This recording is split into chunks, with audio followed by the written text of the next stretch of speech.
Hey, everybody, welcome back to another episode of Restored to More. We are so excited for our guest today.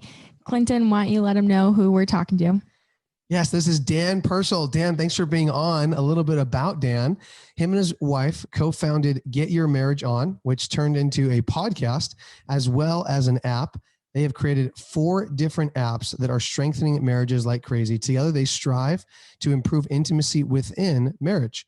He started the podcast after questions came flooding in from couples on how to better their sex lives. Dan, I love the fact that you always are talking about sex.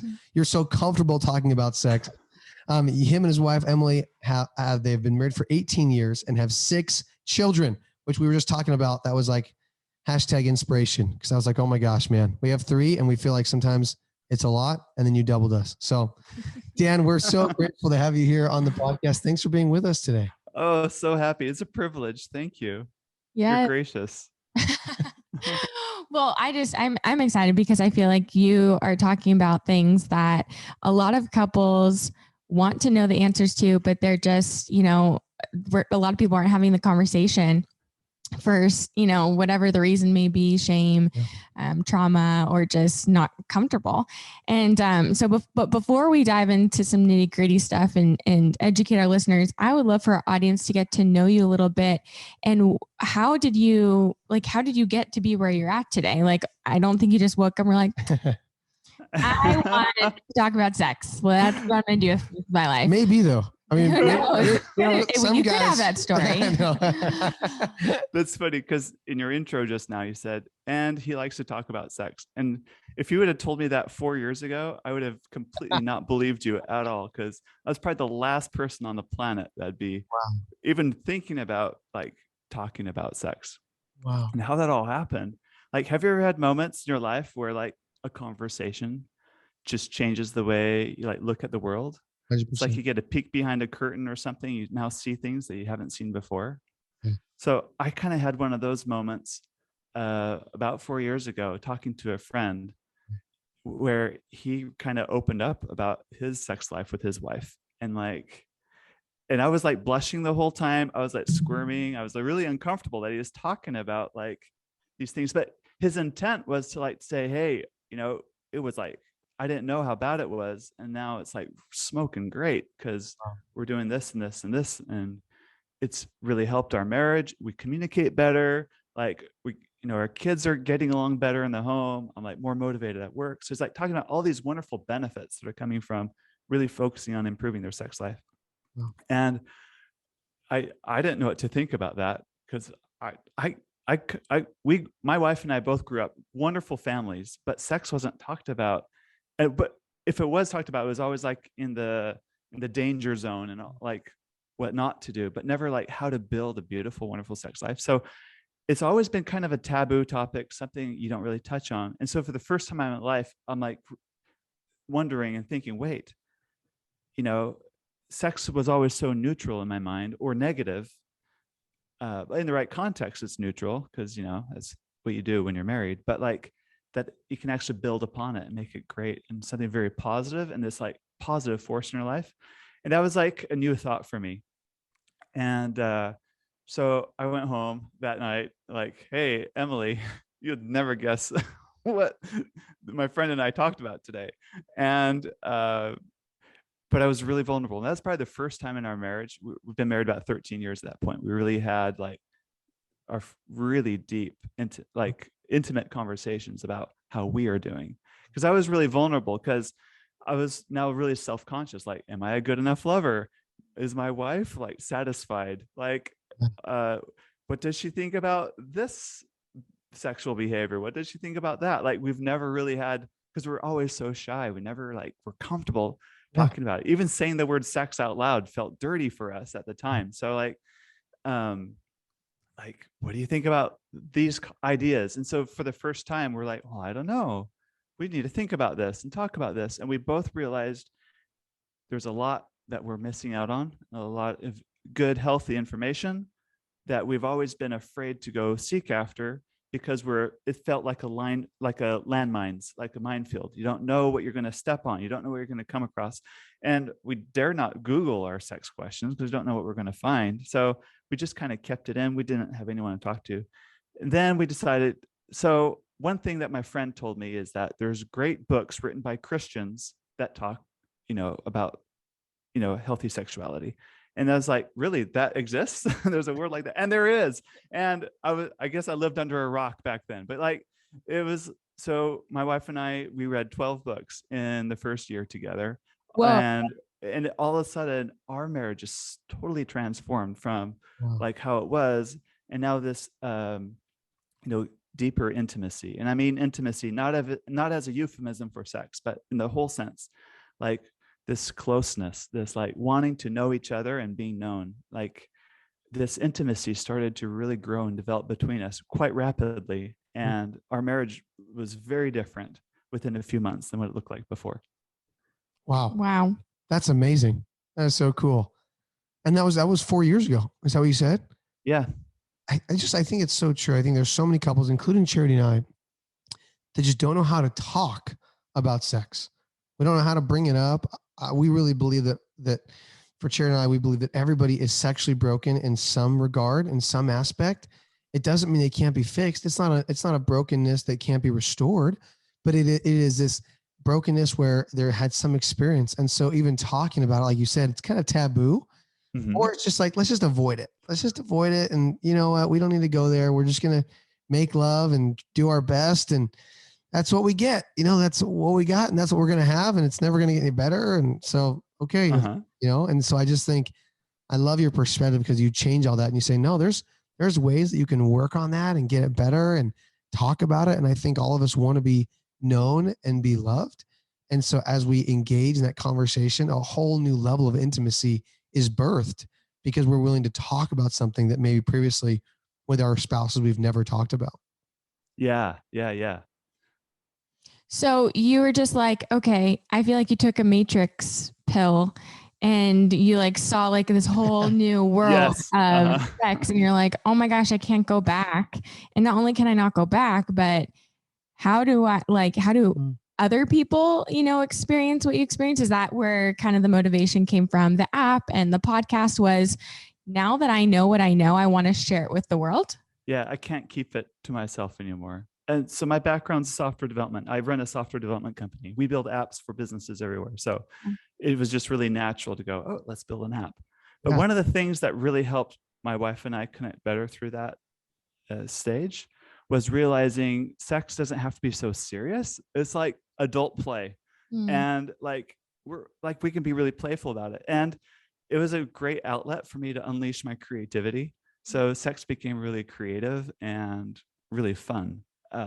Is recreational just as much as it is like inspirational. So we wanted, we didn't come up with little games to play and everything, but always I came back to like an app. This would be great on an app because it's portable. You can do it with the lights on or off. You don't have to like set up pieces or whatever and then they're knocked over when they're on the bed or whatever, right? Like if it's like on your phone, then you can like, anyway, so that was like the genesis of the idea. So this isn't alone. There's plenty of bedroom game apps on the App Store, but as I look through them, they're all really crass and raunchy and not in line with our values. So we didn't want anything that seemed like it came out of Las Vegas. We wanted something that was it was clean, but not lame either. Yeah. So I think that's where we stand apart from everything else out there. What would you recommend for a couple who has just been like kind of coasting with their sex life? They haven't really talked about it. They haven't talked about what satisfies them, is desirable for them. It's just kind of been like, hey, we just, we do it and that's kind of it.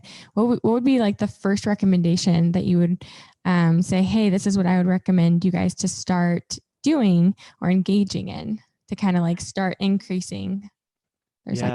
I think the step 0 before you get to step 1 would be realize how good a great sex life can be for you.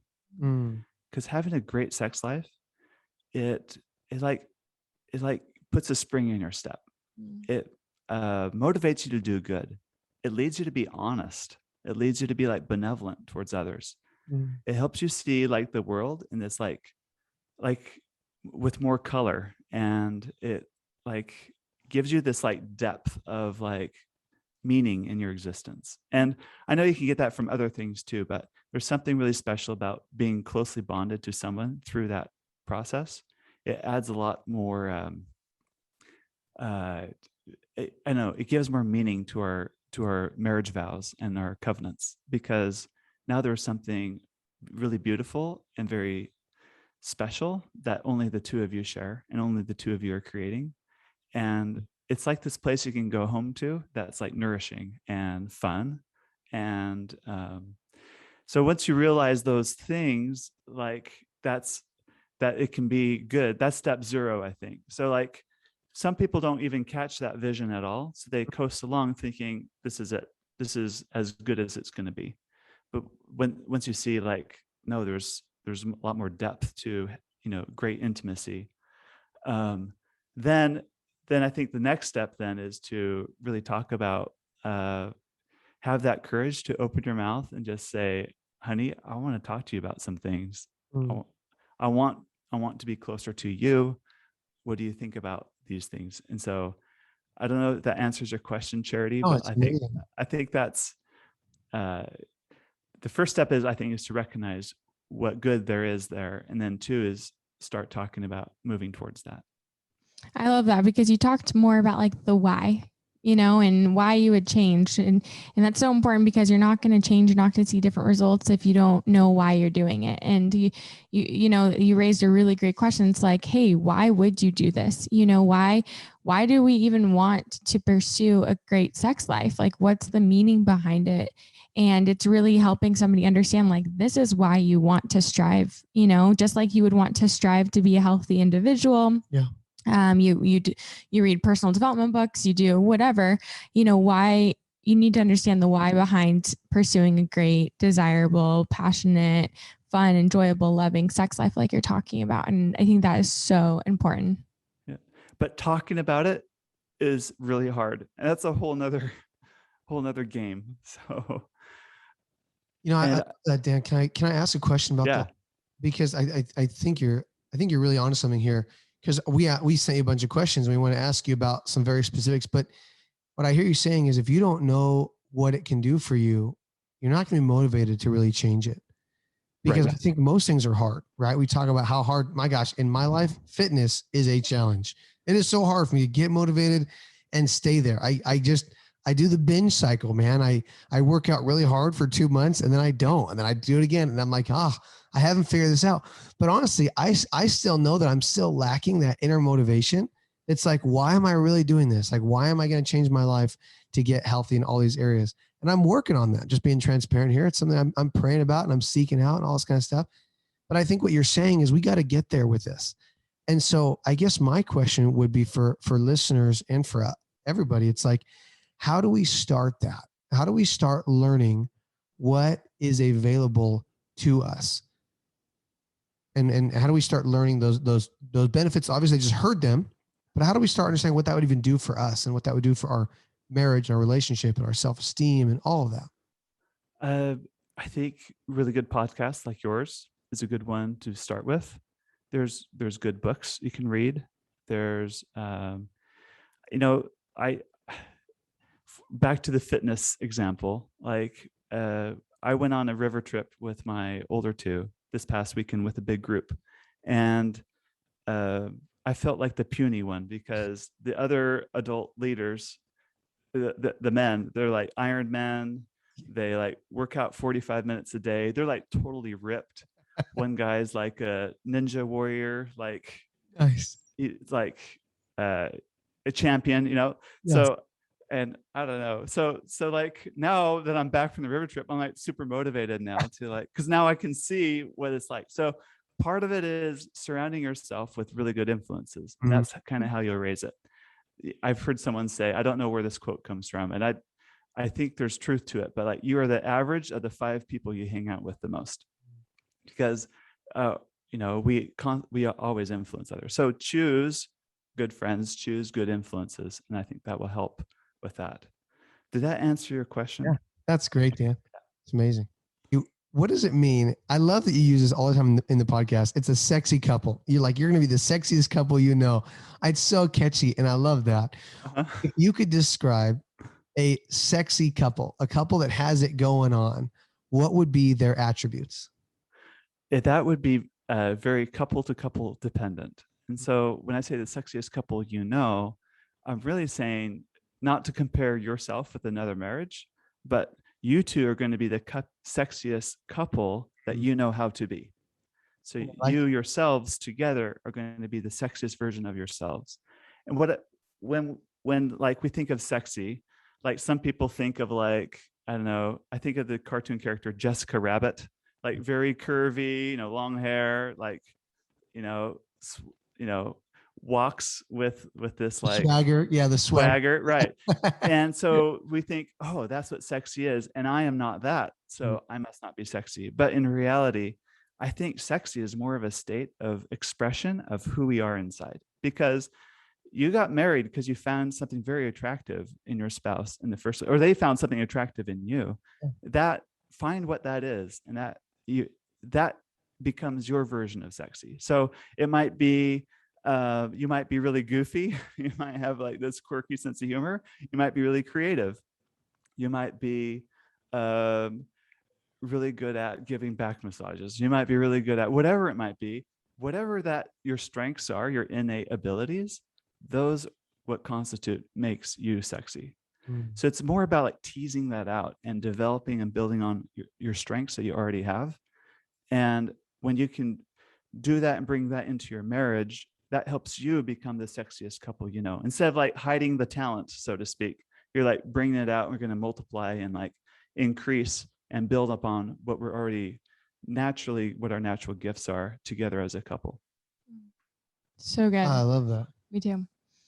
I remember when I was going to ask, and what it was, can you talk about how everything that you do in marriage, emotional connection, physical touch, communication styles, all of that kind of bleeds into the bedroom. So for example, like if for our audience is mainly, going through betrayal trauma and pornography and just recovery. And if there is dishonesty that has happened in the relationship, how hard it is to be vulnerable and honest in the bedroom, because it bleeds in to the bedroom, right? Like I feel like everything that you do in your relationship bleeds into your marriage bedroom, and just how important that is, that it all flows together. Yeah, it all does flow together. So if there's serious distrust outside of the bedroom, you're going to feel that in the bedroom too. I don't think there's like this separation. As soon as the door is closed and locked, you're like different people. You're the same person. When you have sex with your spouse, you're having sex with your spouse, not with some other imaginary person that you don't have a relationship with. You live together, you share finances together, you might share kids together, you build a life together. So you definitely have to work on, you can't disregard everything about yourself or about your relationship and expect the sex to be great, because that's not how great relationships are built. It's like sex isn't like a separate compartment or a separate department of your marriage. It is your marriage. It's just as important, and it's just as part of you and your relationship as all other parts of your relationship are. That was really good. Sometimes when there's a lot of distrust, there's a lot of emotional baggage. There's this, it's like the elephant in the room. It's sometimes that those emotions are so thick, you can almost like slice through it with a butter knife. Like you can really feel it in the room. Whether you're in the bedroom or out of the bedroom, doesn't matter. It's always kind of this looming thing. And so it's really important that you kind of work through that. You don't ignore the problem. You don't bury it. You don't try to run away from it. Some people try to, I like the term buffering. It's like, I have this problem.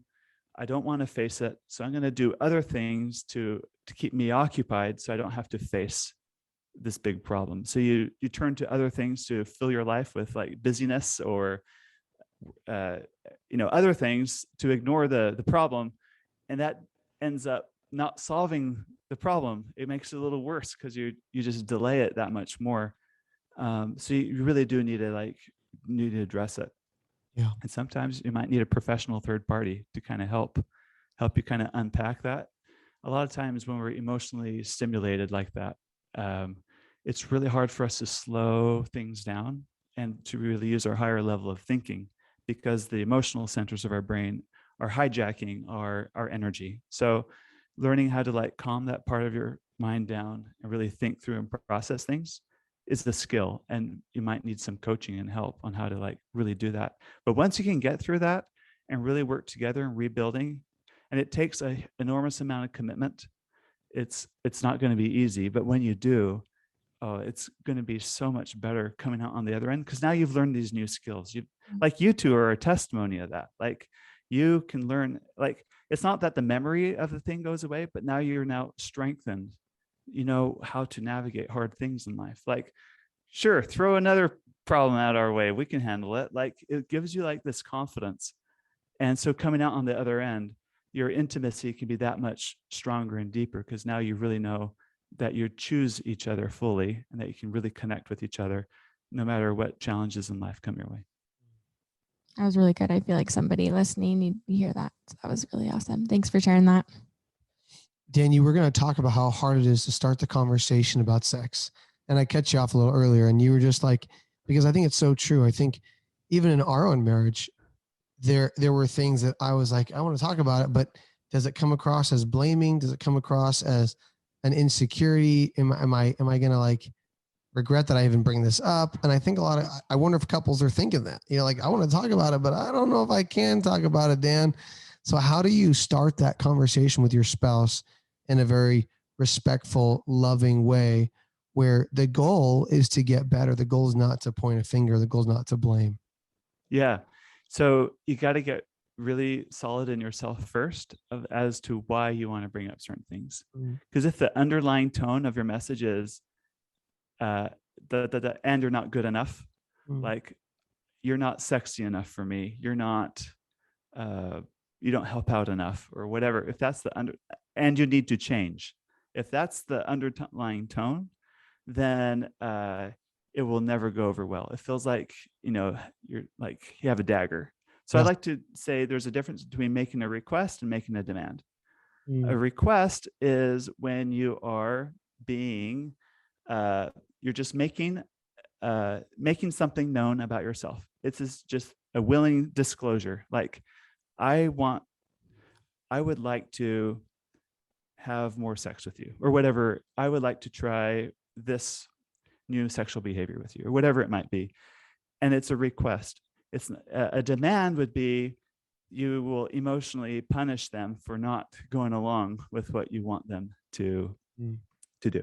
So when you can kind of get good at like making a request instead of making a demand, it makes the sex conversation a lot better.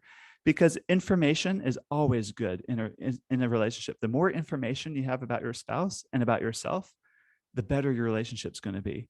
So you're just going to disclose more information. And that's a very intimate act, I got to say. It's because intimacy is knowing and being known.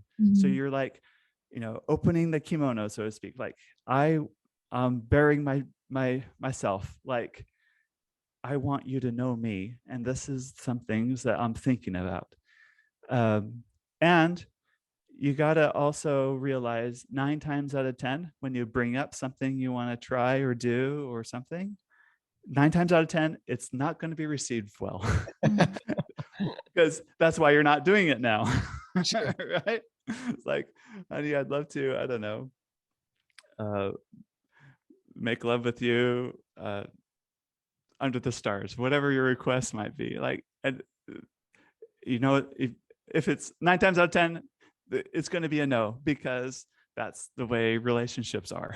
So you got to get good at how you're going to handle the no. Like, are you going to mope? Are you going to get upset? Are you going to get defensive? Or are you going to be okay with that and be at peace with no matter what answer you're going to get? So if you can like decide ahead of time, how will I respond if I don't get a favorable answer? How do I want to be as a husband, or how do I want to be as a wife in the face of, really not lining up on all of these things that I want to talk about? Decide that first, because that's going to help you handle yourself a lot better. in those conversations because they're really vulnerable. But the mere fact that you're being vulnerable with your spouse, even if they reject whatever it is that you want to come up with, builds intimacy, because you're saying, this is who I am and this is how I want to know you. So it can be a beautiful act. And sometimes you just, if it's difficult to have that sex conversation, there's conversation starters. You can Google them. There's some in my Intimately Us app. They're everywhere. Of just like, these are conversation prompts about your relationship. And those might be a really easy way to like ease into conversations about how your sex life is going. So pick a few and like, this is date night. Let's go for a walk. Let's talk about these, or go on a long drive, or whatever you want to do. Those might be great ways to ease into that conversation. And I don't think the conversation should be like a one-time and done thing. There's like ongoing conversations. And if you come out with the right heart, like it's because you want to build intimacy with the person you're with. That goes a whole lot better than like, you're not giving me what I want, or I'm really unsatisfied because I deserve more. Like when you try to one up the other person or one down the other person, that to like try to control or manipulate them, those aren't very helpful. I think that there can be two fears on what you had just talked about. One is, let's just say men's the addict, wife's betrayed. One could be from the wife. She could be having this fear. Well, why do you want to do that act? You know, she could be fearful that it is something that he's seen in pornography, or maybe, you know, there's just something in the addict's mind. And so she could be fearful. And so she says no because of that fear. Do you have any recommendations on just maybe how to have that conversation?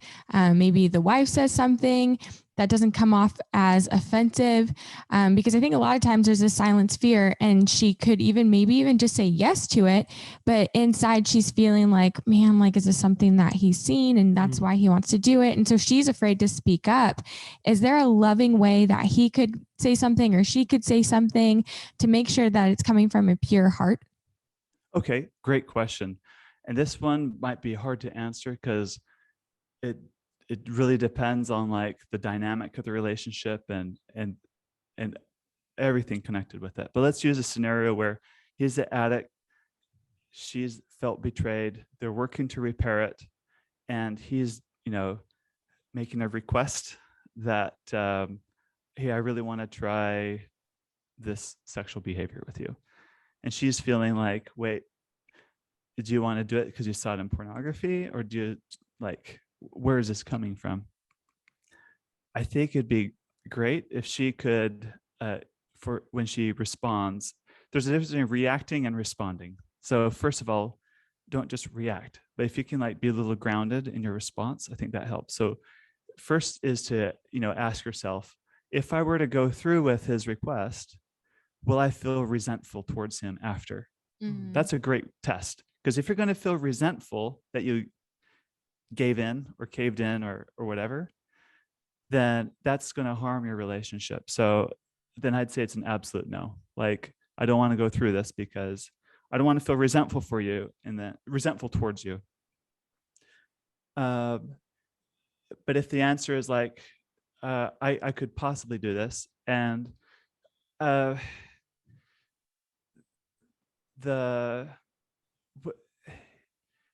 it's hard, because in some marriages, like if you saw something in pornography and you want to do it with your spouse, it might be because she's thinking that he's now imagining another woman instead of me right now in this moment. And that's why you don't want to do it, because you want sex to be about the two of you, not about some imaginary fantasy person. So just be really clear and own your desire and say, look, I don't want to do this with you because, and just be direct. Like, how can you assure me, or how can we make this about us and not about just something that you saw online or you saw someone else do? How do I know that when you have sex with me, you're going to be fully present with me and not imagining some other person? Because that feels really betraying. And now I feel used, and I want you to have sex with me, not with someone else. So just be really clear and own those desires. I don't think sexual behaviors in and of themselves are inherently wrong. That's up for the couple to decide what they like and don't like. And there's definitely tremendous value in adding variety to your sex life and keeping things fresh and novel. Because like, who wants to eat the same meal over and over, or drive the same car for your whole life? Oh, maybe you might, but like, or wear the same clothes, right? We like variety. Our brains crave novelty. So allowing some novelty in your marriage, in your sexual relationship, is like vital if you plan on being married long term.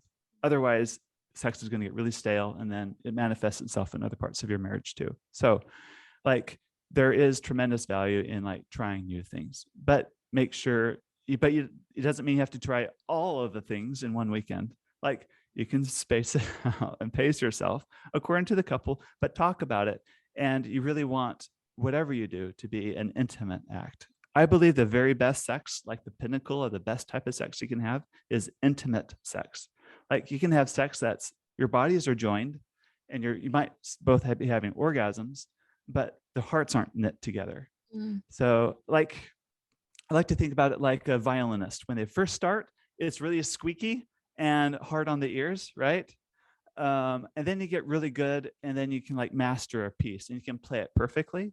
But then you meet a master violinist who might play the exact same piece, but there's like emotion behind it. There's musicality behind it. They're like, their heart is into it. And you can like, it brings the audience to tears because of like, they're like telling the story through their music. It's like an expression. So the very best sex is like, you're using your body, you're using your mind and your creativity and your spirit and all of you. It's like that. It's like this moving thing. That's the type of sex you want to go for.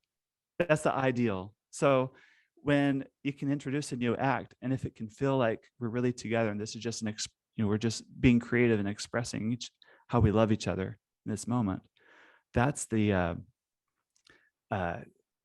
then definitely consider it and do those things.